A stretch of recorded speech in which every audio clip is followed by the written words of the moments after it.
From the National Newsroom of the Canadian Press, I'm Rob Westgate. The former commander of the Canadian Army says it's about time that political Ottawa is finally paying attention to defence and hiking military pay. Andrew Leslie is hailing a promise by Defence Minister David McGuinty to boost Canadian Armed Forces pay by 20% as long overdue.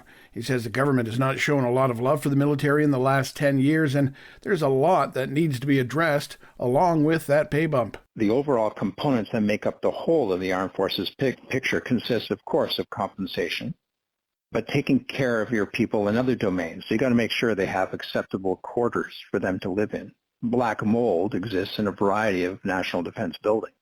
There's some bases that don't have drinking water. Still, some experts are warning the devil will be in the details, since the Defence Minister's office has not yet spelled out just how the new military pay increase will roll out.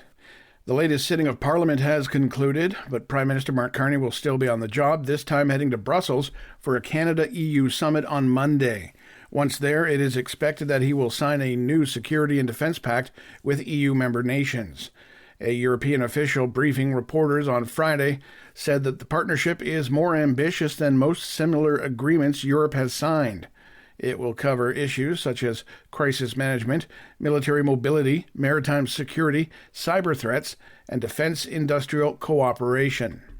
Canadians across the country are marking Indigenous Peoples Day. Hundreds of events are planned across Canada on a day meant to recognize First Nations, Inuit, and Métis cultures and traditions.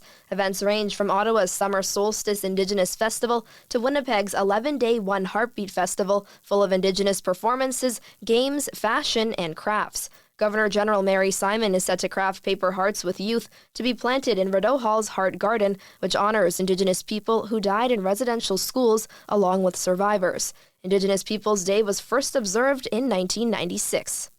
Naira Ahmed, The Canadian Press.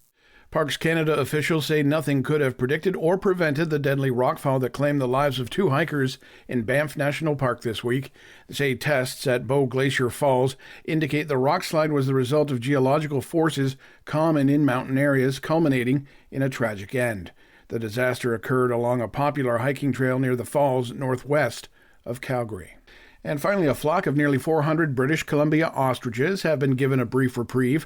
The Federal Court of Appeal has granted a stay, pausing a potential cull of the entire flock due to an earlier avian flu outbreak. The farm's owners have argued that the animals have developed herd immunity and are valuable to scientific research. The Canadian Food Inspection Agency, however, says the outbreak involved a mutation not seen anywhere else in Canada, and there is no safe or feasible alternatives to the cull.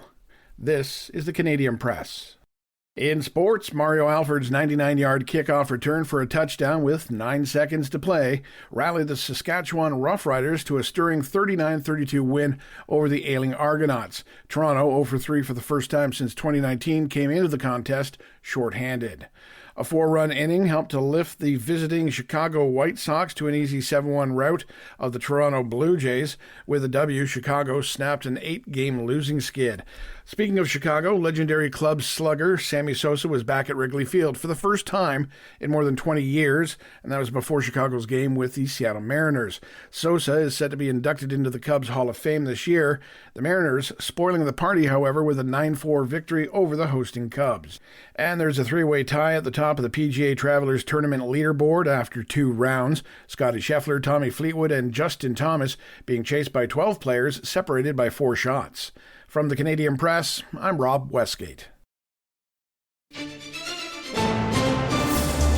Thanks for listening. Don't forget to follow and subscribe. For more of today's top stories, visit thecanadianpressnews.ca.